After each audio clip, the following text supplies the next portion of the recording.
Silakan duduk Bapak Ibu Saudaraku yang kekasih. Puji Tuhan, Shalom. Semangat sore? Semangat? Sudah makan? Belum, sama berarti kita belum makan. Nanti habis dari sini kita pulang makan, amin. Makan kita bersama-sama di tempat masing-masing. Haleluya. Katakan sebelah kiri kananmu, di tempat masing-masing. Puji Tuhan Bapak Ibu Saudaraku.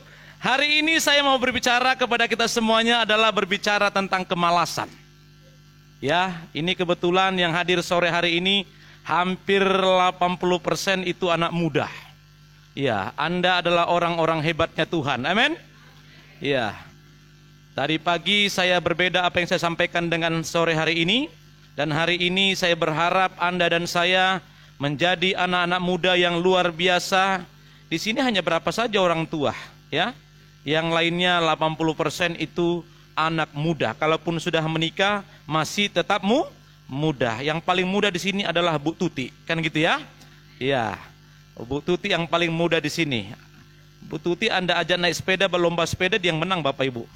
Karena hari-hari dia naik sepeda, kan gitu ya? Haleluya.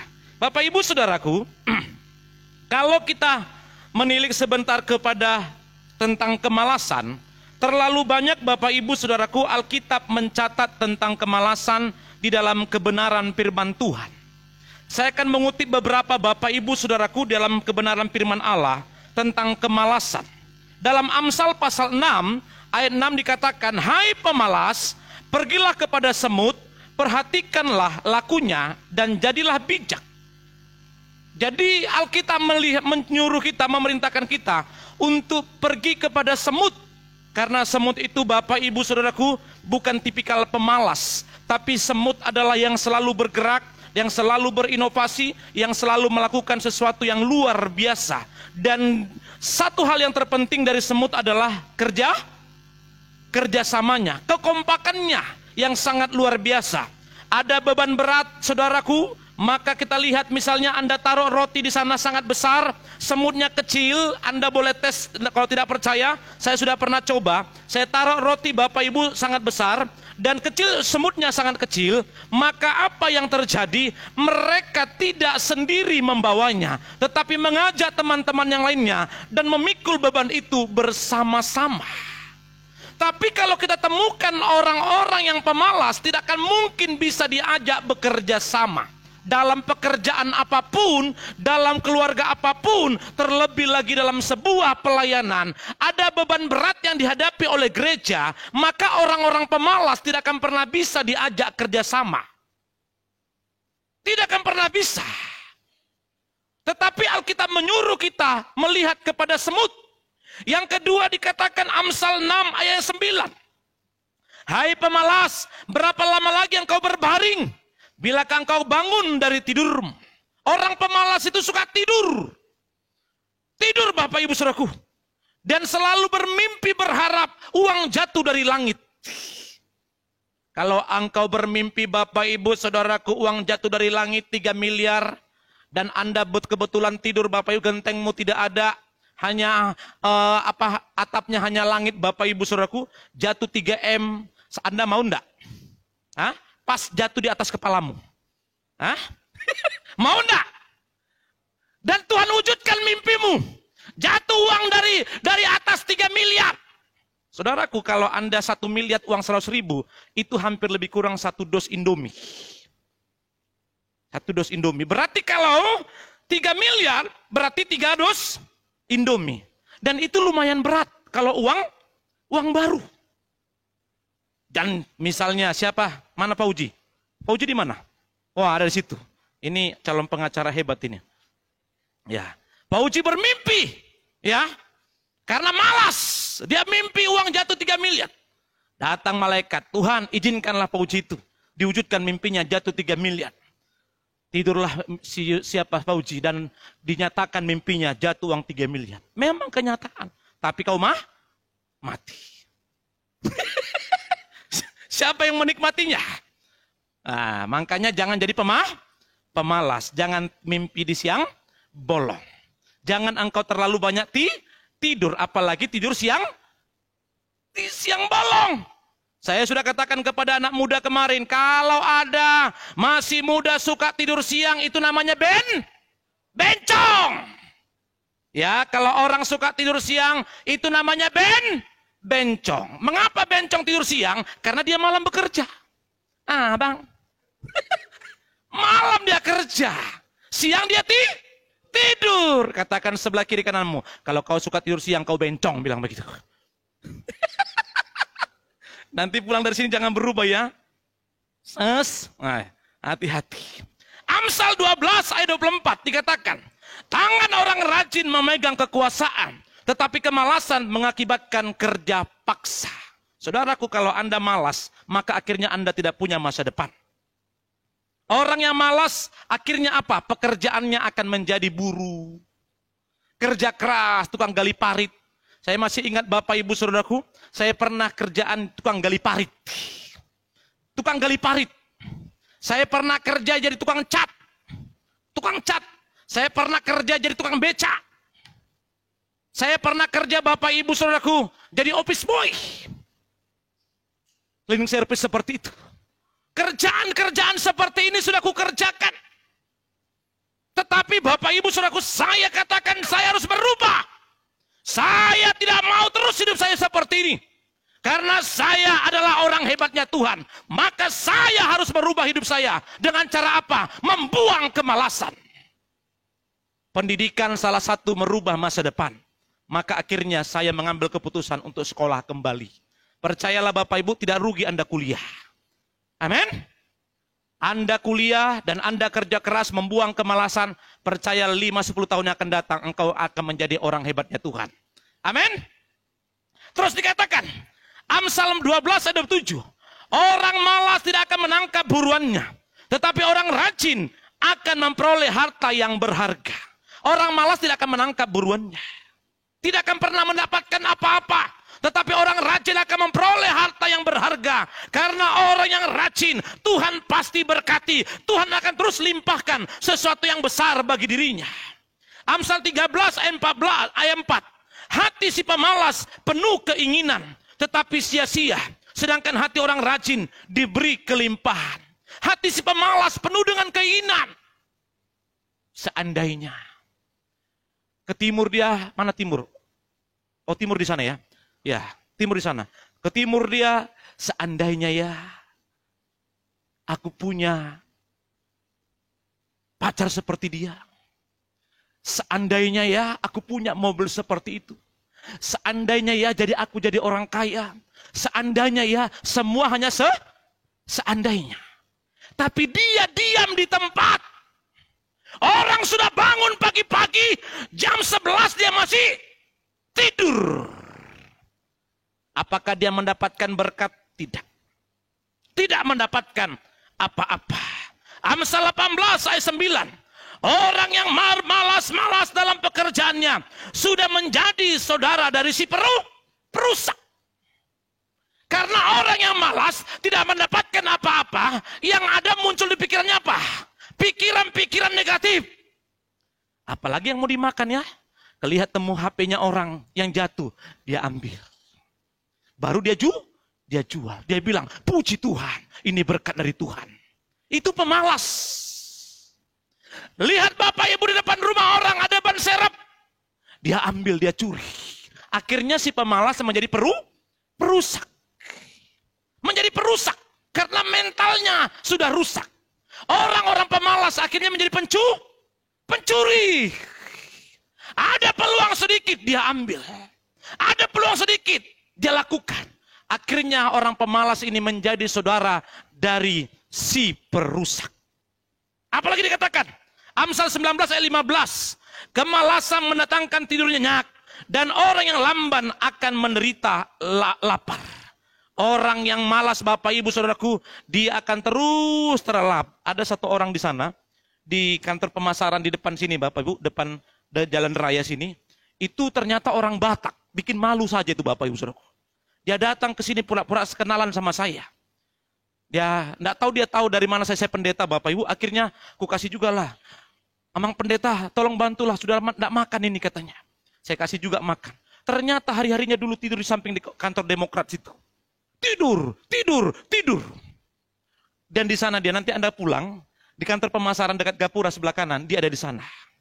Badannya memang gemuk Bapak Ibu. Gemuk karena mungkin digigit nyamuk. Karena tidur di luar. Tapi hebatnya, sampai sekarang dia tidak pernah masuk rumah sakit. Tuhan masih kasih kesempatan buat dia. Tapi pemalas. Terus, Bapak Ibu Saudaraku, dikatakan Amsal pasal 20 ayat 4. Pada musim dingin si pemalas tidak membajak. Jikalau ia mencari pada musim menuai, maka tidak ada apa-apa. Saya belajar dari seorang hebat Bapak Ibu Saudaraku. Ada teman saya di Manado. Dan dulu orangnya ketika kami sama-sama di Jakarta, bocornya luar biasa. Bocornya luar biasa, nakalnya luar biasa. Tetapi beberapa tahun yang lalu saya mendengarkan berita, dia menjadi seorang pengusaha hebat. Pengusaha hebat Bapak Ibu Saudaraku. Dan dia menjadi seorang petani sukses. Dan ada yang kasih sampaikan kepada saya 1-2 orang, dan ada hamba Tuhan dari Jakarta juga katakan, wah sudah sukses dia Pak Pendeta. Maka saya mintalah nomornya. Saya video call dengan dia. Karena teman baik saya Bapak Ibu Saudaraku. Ternyata memang dia menjadi orang sukses. Di tempat pertaniannya itu hanya lahannya 4 hektar Bapak Ibu Saudaraku. Lahannya hanya 4 hektar. Tapi 4 hektar itu wali kota dan gubernur sudah datang ke sana. Dan dia sekarang Bapak Ibu Saudaraku ekspor cabai ke Arab. Wow. Luas lahannya 4 hektar. Pada musim dingin si pemalas tidak membajak. Jika ia mencari pada musim menuai, maka tidak ada apa-apa. Orang ini ajarin saya. Dia bilang, Bang, ada lahan di sanakah? Ada, saya bilang. Banyak. Ya, adalah, saya bilang begitu. Saudaraku yang kekasih, ketika saya sebutkan, maka dia kaget, saudaraku. Wah, itu peluang besar. Ketika dia terterakan itu, kutangkap apa yang dia sampaikan. Kutangkap apa yang dia sampaikan. Tidak hanya kupikirkan, dan tidak hanya kutangkap, dan kukerjakan apa yang dia katakan. Baru dia bilang begini, salah satu ilmu dalam sebuah pertanian, kalau engkau punya tanah 4 hektar, jangan tanam sayuran satu jenis. Karena dia bercocok tanam sayuran, tomat, cabai, apalagi pokoknya sayur-sayur, kacang panjang, terong, dan segala macamnya. Kenapa tidak satu jenis? Saya katakan demikian. Karena begini Bang, pertama, kalau abang tanam cabai, harganya turun, maka abang akan jadi rugi. Yang kedua, kalau pas datang apesnya, datang hama, maka abang jadi rugi. Jadi caranya gimana? Kalau 4 hektar, bisa abang tanam beberapa jenis. Tanamlah setengah hektar tomat, tanamlah setengah hektar cabai, tanamlah setengah hektar kacang panjang, tanamlah setengah hektar terong, tanamlah setengah hektar yang jenis sayur-sayur yang lain. Maka abang akan mendapatkan untung besar. Ilmu ini ternyata Bapak Ibu sangat-sangat luar biasa. Dan dia menjadi petani yang sangat sukses. Bayangkan ngangkat cabai pakai Fortuner. Katakan wow. Wow. Biasanya Fortuner bawa orang yang berpakaian rapi. Mobil kita sekarang bawa pupu. Karena Bapak Ibu Saudaraku semuanya. Ada lagi Bapak Ibu Saudaraku orang sekarang ini pakai Pajero bawa kelapa sawit. Katakan wow. Haleluya. Orang ini saya lihat Bapak Ibu dia posting foto-fotonya. Fortunernya bawa hasil panennya. Dan dia duduk dengan gubernur, duduk dengan wali kota, dan pejabat-pejabat datang ke tempatnya dia untuk melihat keberhasilannya. Dan dia menjadi berkat ada di kota itu. Amin. Dan sekarang Bapak Ibu, dia membuka gereja dan menjadi seorang gembala. Dan salah satu donatur Bapak Ibu untuk pekerjaan Tuhan, untuk DPA. Dia salah satu donaturnya. Kalau anak-anak muda membuang kemalasan, bukankah engkau mampu memberkati kota? Amin. Kalau anak-anak muda bangkit dan membuang kemalasan, bukankah engkau bisa menjadi berkat buat generasi muda dalam gereja ini, bahkan di luar dari gereja ini? Buang kemalasan itu. Maka engkau akan menjadi orang-orang yang hebat. Buang kemalasan itu, maka engkau menjadi orang-orang yang berhasil. buang kemalasan itu, maka engkau menjadi orang-orang yang diperhitungkan. Pasti, bukan mudah-mudahan. Hari ini engkau malah ada kesempatan untuk kuliah, tetaplah engkau kuliah. Kerjakanlah itu dengan baik. Dan percayalah Bapak Ibu Saudaraku yang kekasih, di mana ketika engkau kerja keras dan berinovasi, kuliah boleh engkau kuliah, tapi engkau sudah pikirkan ke depan. Aku pasti sebelum aku selesai S1 atau S2, aku pasti sudah dapatkan pekerjaan. Amin. Amin. Begitu. Jangan terlalu lama kau mikir, Pak. Nggak jadi nanti itu. Ada peluang kau dapat. Ada kesempatan kau dapat. Berlutut engkau di kaki Tuhan. Datang menyembah Tuhan. Minta petunjuk Tuhan. Pasti Tuhan singkapkan. Dan kerjakan. Dan lakukan. Pasti engkau berhasil. Amin. Jadi hari ini. Buang sebuah kemalasan dalam hidup. Tanggalkan kemalasan itu dalam hidup Anda dan saya. Saya sebenarnya ini Bapak Ibu Saudaraku, sangat kurang waktunya. Kalau bisa Bapak Ibu Saudaraku kerja itu 24 jam saya kerja. Kalau James ini ngikutin ritme saya, Bapak Ibu mungkin dalam hatinya, aduh Pak Gembala ini dah. Bayangkan kami mikul sawit, Bapak Ibu, mikul kelapa sawit dari jurang bawah sana. Karena yang jaga di sana itu Bapak Ibu, karena ada beberapa pohon sawit yang ada di seberang sana, itu tidak mau dia panen. Saya yang panen. Saya panen Bapak Ibu, saya ajak James. Kami pikullah 2 kali perjalanan. Seperti menjalani padang gurun pada saat itu. Angkat pikul si James di depan. Tanjakan. Saya bilang, James, masuk 1 James. Jangan masuk 2, nanti mundur. Pikul. Pakai ember bawa. Berapa ember? 4 ember. Isi kelapa sawit. Dipikul. Hanya satu kali berhenti. Perjalanannya hampir 300 meter. Jauhnya. Bukan 300 kilo loh. 300 meter. Tapi 300 meter. Jalan begini. Saya sudah lihat James ngos-ngosan. Jangan-jangan mau patah pinggang ini. Istirahat James, saya bilang. Sebentar kami istirahat, cari tampak yang datar. Tinggal giliran yang paling tinggi. Terus, mampukah James? Ya, sedikit lagi James, saya bilang. Iya Pak, sampai di atas. Katanya mau pingsan dia. Sudah kunang-kunang penglihatannya. Yang kedua Bapak Ibu Saudaraku, karena tali embernya putus, kami tidak kekurangan akal. Karena saya sudah berpengalaman dalam bekerja begitu. Dapat karung, kami isi di karung. Maka lebih simpel, tapi lebih berat karena lebih banyak isinya. James mulai, ini bukan 1 kali berhenti. Berapa kali? 3 kali berhenti. Karena lebih berat. Baju ini basah. Dan akhirnya lumayan dapat 200 kiloan. 200 kilo kali hampir 2000 sudah berapa Bapak Ibu? Bayangkan sekian lama tidak dipanen. Terbuang itu berkat. Kerjakan. Apa yang bisa kau kerjakan? Amin. Kadang-kadang mereka ini saya lihat apalagi yang di kebun sana. Oh jam berapa pulang kita ini ya? Karena saya masih kerja. Saya masih kerja. Aduh Bapak Gembala ini lama betul ya. Mungkin mereka sungkan. Terpaksa ikut juga kerja. Saudaraku, Anda harus buang kemalasan. Gunakan waktu yang ada. Supaya engkau melihat berkat Tuhan tercurah atasmu. Amin. Jangan engkau suka tidur-tidur. Buang semuanya. Yang masih muda-muda ini, ayo bangkit.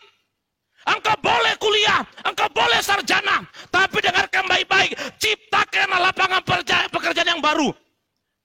Tidak usah lagi kau kelamar kemana-mana. Buat pekerjaan yang baru. Apalagi sekarang susah cari pekerjaan.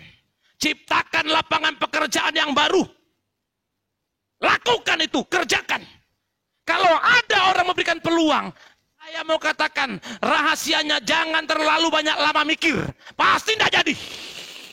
Nanti ini gimana ya? Kalau begini gimana ya? Kalau begini nanti gimana ya? Kalau ini nanti gimana ya? Kalau ini nanti gimana ya? Kalau ini nanti gimana ya? Aduh kalau ini nanti gimana ya? Kalau ini nanti gimana ya? Lama-lama kau mikir habis waktumu. 1 bulan, 2 bulan, 3 bulan, 4 bulan. Ketika kau kerjakan, engkau sudah mendapatkan hasil. Jangan lalu lama mikir. Takut untuk berbuat sesuatu. Takut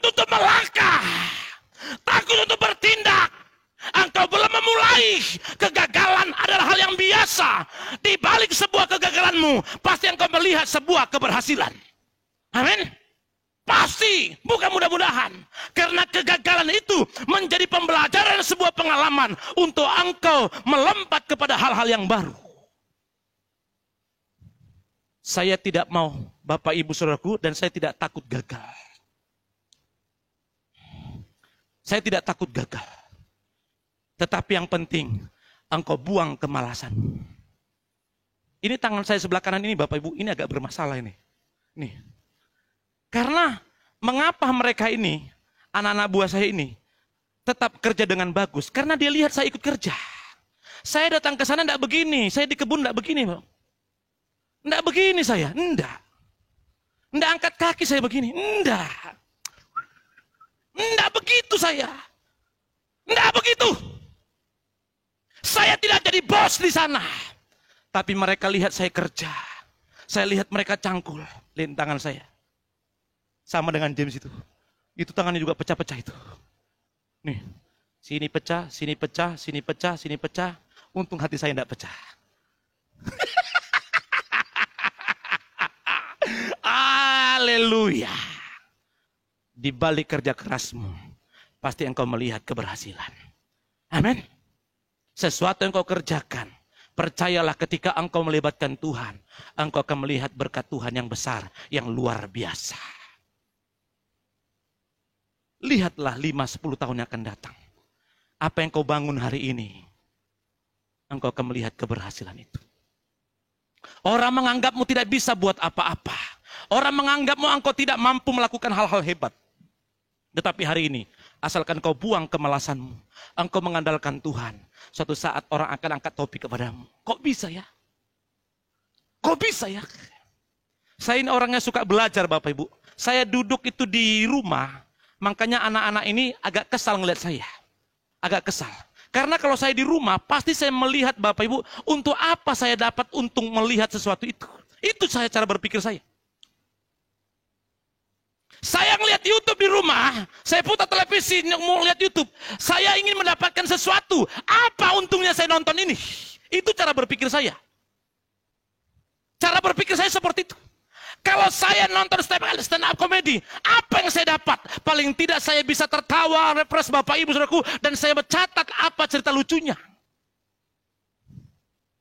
Kalau saya melihat seminar, pakar orang-orang, pakar motivator, maka saya apa yang saya dapat? Kalau saya lihat bercocok tanam, apa yang saya dapat? Tidak sekedar hanya saya menghabiskan paket di rumah. Enggak. Saya duduk, akhirnya ambil, papi nih hanya ngelihat tanam cabai terus. Papi hanya ngelihat tanam jagung terus, pertanian terus, pertanian terus. Papi hanya ngelihat ikan terus. Saya belajar dan terus belajar. Kenapa Bapak Ibu Saudaraku? Saya tidak mau menghabiskan waktu saya yang sia-sia. Sekarang usia saya sudah 40-an. Saya mau usia 50, 55 tahun. Saya menjadi orang yang tinggal hanya melihat keberhasilan dan keberhasilan. Amin. Saya tidak akan mau lagi bekerja sebagaimana hari ini saya bekerja. Sekarang memang saya harus banting tulang. Bukan tulangku yang dibanting-banting begini. Saya harus kerja keras. Saya harus kerja keras. Karena sekian tahun saya buang waktu saya yang sia-sia. Sebenarnya ada peluang yang Tuhan kasih. Saya buang waktu yang sia-sia. Tapi hari ini ada banyak hal yang kupelajari. Dan saya buang kemalasan saya. Saya tanggalkan semuanya. Dan saya harus berpegang komitmen kepada apa? Kepada apa yang saya kerjakan. Tuhan, usia 50 tahun ke atas. Paling tidak 55 tahun. Saya Bapak Ibu Saudaraku sudah pensiun untuk tidak bekerja sebagaimana biasanya saya bekerja. Saya harus tetap bekerja tapi mengurangi porsi sebagaimana saya bekerja biasanya. Di sana nanti Albert baru kau lihat begini. Kau beresin itu. Karena usia sudah 55 tahun ke atas. Apalagi sudah masuk 60. 60 Bapak Ibu Saudaraku, kalau Anda naik tangga begini, ini sudah agak susah. Ya, 60. Nah, sudah harus dipegang opa. harus dipegang. Kalau masih 60, 40 Bapak Ibu, ini gampang. Saudara-saudara, gampang. Kalau tidak percaya, kau lihat nanti. Karena saya ini orangnya dulu rusak. Orang yang pakai narkoba, Bapak, orang yang rokok, diperhatikan Bapak ya, orang yang pakai narkoba, orang yang suka minuman keras, orang yang pakai yang rokok, masa mudanya dihabiskan dengan dirusak dengan yang tadi. Usia 60 tahun, pasti tidak kuat tenaganya. Tapi kalau engkau berikan sesuatu yang baik kepada dirimu, engkau jaga dengan baik, usia 60 engkau masih kuat. Orang yang usia 50 tahun, buat tangannya begini. Tangannya begini, pasti gini dia. Orang yang pernah pakai narkoba, usia 50 tahun ke atas, tangannya pasti begini. Nggak bisa begini. Kok Bapak bisa? Belum sampai 50-an saya.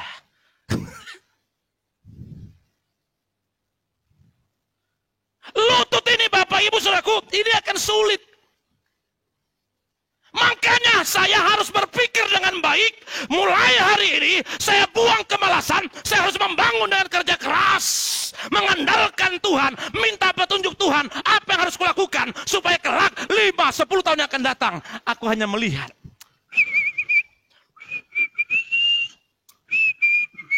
Lihat pohon duren sudah berbuah. Amin. Lihat satu lagi, lihat pohon manggis sudah berhasil.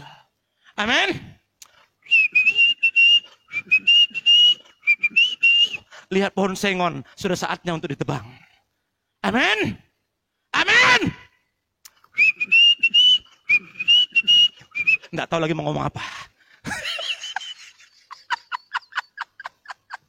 Haleluya. Amin. Karena sudah saking banyaknya berkat itu. Alkitab mencatat berkat Tuhan tak terhitung. Ayo, bangkit. Mulai hari ini, hai anak muda, buang kemalasanmu. Mulai hari ini, tanggalkan semuanya. Engkau yang suka tidur siang, tanggalkan, gunakan itu. Kalau kau mau jadi YouTubers Bapak Ibu Saudara. Ayo. Engkau yang suka IT, engkau suka kotak-katik, komputer, dan engkau suka medsos Bapak Ibu, ayo, gunakan itu. Itu juga bagian daripada kerja keras. Bayangkan kalau kita dengar ada anak pemuda dari GB Karisma menjadi YouTubers, kan? Wih, misalnya, siapa namamu? Daniel. Daniel namanya. Yang masuk dalam gua singa. Wah, dia masuk menjadi YouTubers, kan gitu ya. Siapa itu? Daniel. Dari jemaat mana itu? GB Karisma. Menjadi YouTubers, kan gitu ya. Berapa angka subscribernya? Wih, ternyata sudah 10 juta. Wih. Bukankah dia menjadi orang hebat? Halo? Kau perlu lagi ajukan lamaran pekerjaan? Perlu lagi ajukan lamaran pekerjaan? Tidak perlu. Orang bilang, Daniel, kau kerja sama saya saja ya. Berapa gajinya? 15 juta. Maaf. 15 juta bukan lagi menjadi bagianmu. Amin. Amin. Karena engkau sudah menjadi orang hebat. Atas dasar apa kau buang kemalasanmu? Rahasia terbesar salah satunya adalah buang kemalasan. Itu Alkitab sudah katakan, buang kemalasan. Alkitab mencatat orang malas jangan dikasih makan. Orang malas artinya pasti tidak diberkati Tuhan. Tidak mungkin diberkati. Hari ini Anda yang masih muda, ayo bangkit. Anda yang orang-orang hebat, Anda orang-orang yang gagah, Anda adalah orang-orang pilihannya Tuhan. Bangkitkan semangatmu kembali. Supaya pada masa musim apapun, engkau selalu menerima penuaian. Engkau selalu menerima janji. Engkau selalu menerima berkat. Engkau selalu menerima pertolongan Tuhan yang kau nikmati setiap hari. Saya bilang sama James begini, hari ini kau kubanting, aku bilang. Artinya apa? Mendapatkan pembelajaran. Supaya kelak nanti kau dipakai khotbah di mana, itu menjadi kesaksian. Coba kalau tidak punya pengalaman, mau khotbah apa dia? Paling nanti bahasa Yunaninya melihat, blepo. Tidak dapat melihat, belepotan. Kalau khotbah begitu aja Bapak Ibu, ya aduh buat apa? Tapi khotbahmu diselingi dengan keberhasilanmu, diselingi dengan kesaksianmu. Bukankah khotbahmu bisa menjadi berkat bagi orang banyak? Terdorong untuk bangkit. Terdorong untuk bangkit. Ayo tangkap peluang ini. Silakan kalau orang tuamu mampu engkau S1. Silakan orang tuamu kalau engkau mampu S2. Kalau perlu menjadi S3. Tidak jadi masalah. Selesaikan pendidikan itu dengan baik. Tapi saya mau katakan, berpendidikanlah engkau, kuliahlah engkau, kalau bisa sambil bekerja. Bekerjalah engkau sambil berbisnis. Bekerjalah engkau sambil berbisnis. Supaya ketika engkau dikeluarkan dari pekerjaanmu, istri dan anakmu tidak terlantar. Sehingga engkau tidak berkata, di mana Tuhan itu? Tapi ketika engkau bekerja sambil berbisnis, suatu saat engkau di PHK, suatu saat engkau tidak dikasih pesangon, suatu saat engkau dikeluarkan dengan tiba-tiba, engkau masih tetap tersenyum. Aku percaya janjimu ya dan amin. Kasihmu setia di dalam hidupku. Tapi kalau engkau bekerja dan tidak ada usaha sampingan, engkau di PHK, engkau dipecah. Begini nasib jadi bujangan.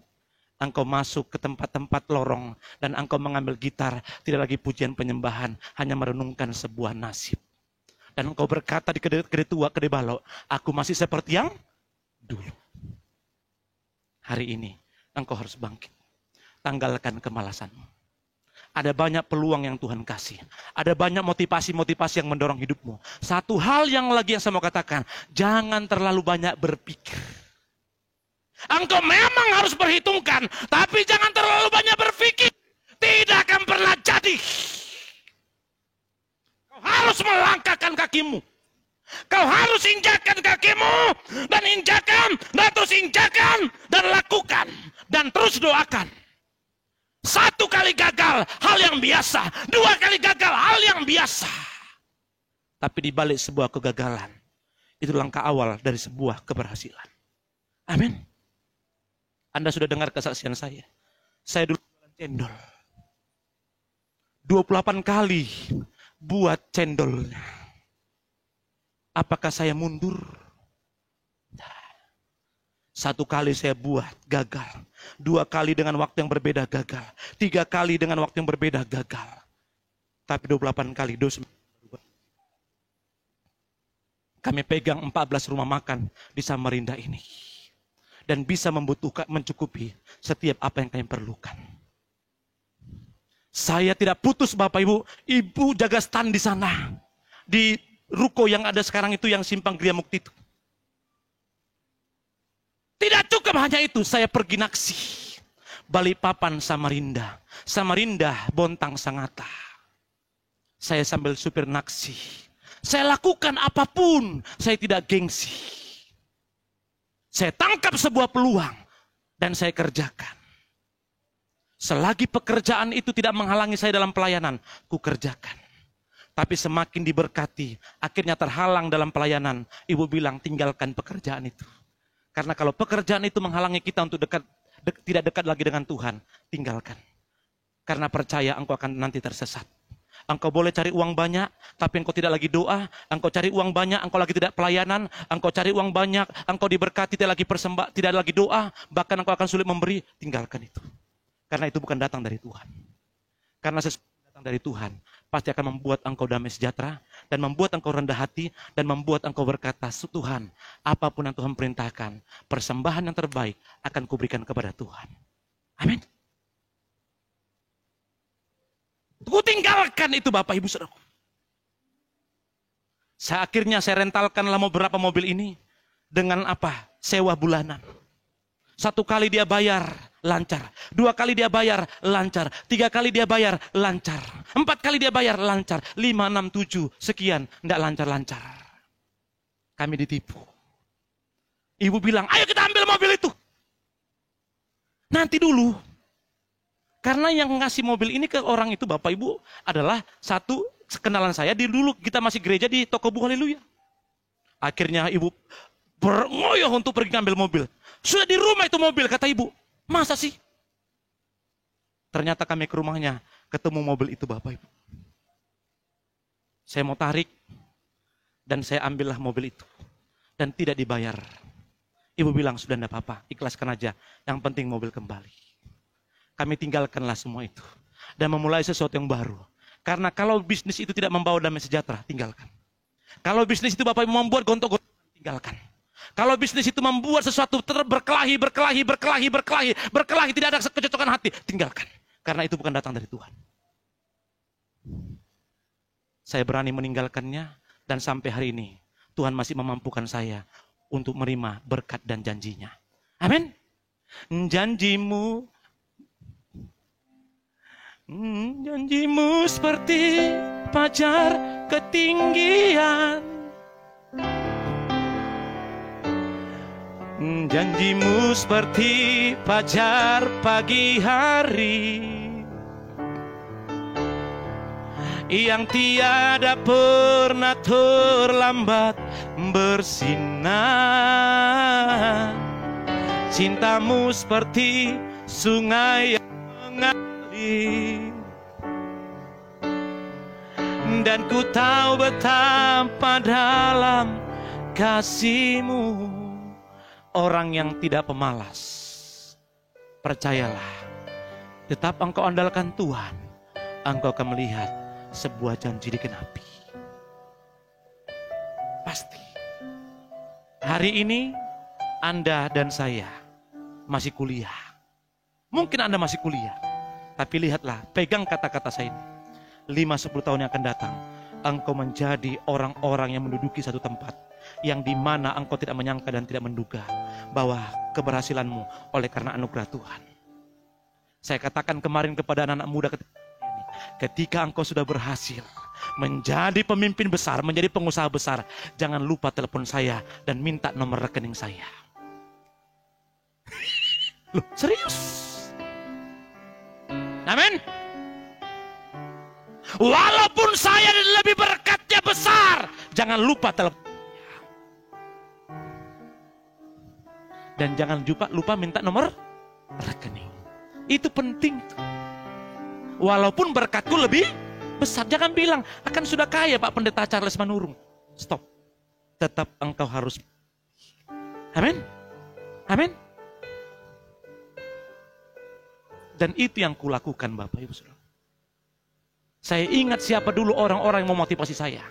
Saya ingat siapa orang-orang yang mendorong saya. Saya ingat ketika saya jatuh, siapa yang membawa saya, membangkitkan iman saya, supaya saya tetap berdiri kokoh dalam kebenaran. Dan saya tidak lupakan mereka-mereka itu. Karena Tuhan memakai mereka untuk sampai saat ini, saya ada sebagaimana saya ada pada hari ini. Amin. Paling tidak siapa? Orang tua? Orang tuamu. Makanya kalau orang tuamu minta duit, jangan kau pelit. Siapa yang netein waktu kau bayi? Hah? Obed? Siapa? Mama? Adakah mama tetangga? Enggak toh? Makanya ketika engkau sudah sukses Obed, sudah dapat berkat, istrimu pelit, katakan kepada istrimu, Ma, kita harus bantu mama kita. Walaupun kita sudah diberkati. Ingat waktu kecil. Siapa membuat engkau diam siapa? Mamamu, karena engkau dinenenin. Air susu itu tidak pernah terhitung harganya. Amin. Amin. Siapa lagi? Bapakmu. Orang tuamu. Engkau harus perhitungkan itu. Karena mereka lah engkau bisa hari ini. Makanya jangan pernah lupakan jasa mereka. Ketika engkau mulai mendapatkan penghasilan, telepon mereka, Ma, itu ada sedikit berkat kirim buat mama. Percayalah kalau seorang ibu, anak memberkati, ceritanya kemana? Hah? Di mana dia berdiri, di mana dia duduk, pasti kamu diceritakan. Aku itu loh. Mau di pasar, anakku itu loh. Mau di mana saja, Anda akan menjadi bahan ceritaan, tapi cerita yang baik. Anakku itu sekarang sudah sukses di Samarinda. padahal masih biasa-biasa. Tapi engkau sudah mampu memberkati orang tuamu. Ceritanya, dan akhirnya doanya pun menjadi doa apa? Ya Aba, ya Bapa, berkatilah terus anakku menjadi anak yang takut Tuhan dan terus diberkati. Di doa seorang ibu akan mengalir berkat yang luar biasa. Amin. Dan hari ini buang kemalasan. Bangkitkan semangat. Engkau adalah orang-orang hebat Tuhan. Wanita-wanita, jangan rusak dirimu. Pria-pria, tinggalkan setiap tabiat-tabiat lamamu. Seperti yang saya katakan tadi, Bapak Ibu Saudaraku, saya merusak diri saya sekian tahun. Merusak diri saya sekian tahun. Akhirnya, bekerja lebih keras pun agak sulit sebenarnya. Tapi saya paksa diri saya untuk bisa mengerjakannya. Saya buang kemalasan itu. Dan hari ini, Anda pun harus paksa dirimu untuk engkau terus bangkit. Bila perlu, Anda tidak lagi bekerja di tempat orang lain, tapi Anda menciptakan pekerjaan yang baru. Ada banyak peluang yang bisa engkau lakukan. Engkau tidak lagi disuruh-suruh, tapi saatnya engkau harus menyuruh orang. Engkau tidak lagi diperintah, tapi saatnya engkau memerintah. Amin. Amin. Halo? Halo? Tidak lagi engkau disuruh-suruh. John, kamu kesini ya? Ya bos. Kita rapat ya? Ya bos. John, kita meeting ya? Ya bos. Jam ibadah pun meeting. Engkau terpaksa ikut meeting. Karena engkau diatur oleh orang. Tapi hari ini engkau pegang sebuah janji. Aku tanggalkan cara berpikir yang lama. Aku ingin menjadi seorang pemimpin yang hebat. Aku menciptakan lapangan pekerjaan sendiri. Saatnya aku mengatur orang. Amin. Amin. Saya mau kepada Anda, peluang itu tidak pernah jauh. Peluang itu selalu ada di samping kita. Sebenarnya peluang itu sudah engkau lihat. Sebenarnya peluang itu sudah ada di sekitarmu. Tapi engkau terlalu banyak menghitungnya. Tangkap peluang itu. Dan doakan dan kerjakan. Jangan hanya engkau doakan, tapi engkau kerjakan. Ketika engkau duduk ngopi, sebenarnya engkau mendapatkan peluang. Ketika engkau berdoa, engkau sebenarnya mendapatkan peluang. Ketika engkau sedang berjalan, engkau mendapatkan peluang. Tanyain ibu. Saya sebenarnya cekcok dengan ibu itu. Karena selalu menangkap peluang, semua mau suku kerjakan. Tapi apalah daya, tenagaku ini terbatas. Terbatas. Semua mau kukerjakan, kalau bisa. Terkadang Bapak Ibu Saudara, tidak ada kesempatan saya untuk menyenangkan diri saya. Main bulu tangkis Bapak Ibu, itu pun terbatas. Saya kalau main bulu tangkis itu biasanya tanyain anak orang-orang pendeta itu. Saya suka berteriak. Kenapa? Karena banyak di kepala saya ini yang saya sedang pikirkan dan kerjakan. Makanya, hayah! Hayah! Begitu, kayak ngusir burung main bulu tangkis. Smash! Ayah! Begitu saya. Kenapa? Ketika saya sudah main bulu tangkis pulang itu rasanya bebanku terlepas. Bebanku terlepas. Kenapa? Berekspresi dan berteriak saya di sana kayak ngusir burung itu rasanya lega. Saraf-sarafnya menjadi longgar kembali karena sedang banyak yang dipikirkan, sedang banyak yang dikerjakan. Seperti yang saya katakan, orang-orang mungkin sulit mengikuti ritme kerja saya. James, kita ke kebun ya? Iya, kata James. Tapi belum tentu kami berangkat ke kebun. Belum tentu. Karena ada kerjaan yang lain dikerjakan. Mungkin James berkata, ini Bapak sudah bilang ke kebun, tapi tidak jadi ke kebun. Ada peluang sedikit kugunakan. Ada kesempatan sedikit saya gunakan. Untuk apa? Kerja. Kerja. Apalagi kalau sudah ada tamu. Apalagi kalau sudah bunyi telepon. Panjang lebar kangkung genjer, lama kali kau ngomong. Terbuang lagi waktu. Ayo, semuanya bangkit. Anak muda, tanggalkan kemalasanmu. Engkau menjadi orang-orang suksesnya Tuhan. Di akhir zaman ini, masa lewat pandemik ini, ayo semuanya, kita sekarang sudah bisa berinovasi, mengerjakan banyak hal. Amin. Ada banyak yang bisa kau kerjakan. Ada banyak yang bisa kau lakukan. Semuanya pasti bisa. Karena bersama dengan Tuhan, engkau cakap melakukan perkara-perkara luar biasa. Kita sama-sama berdiri.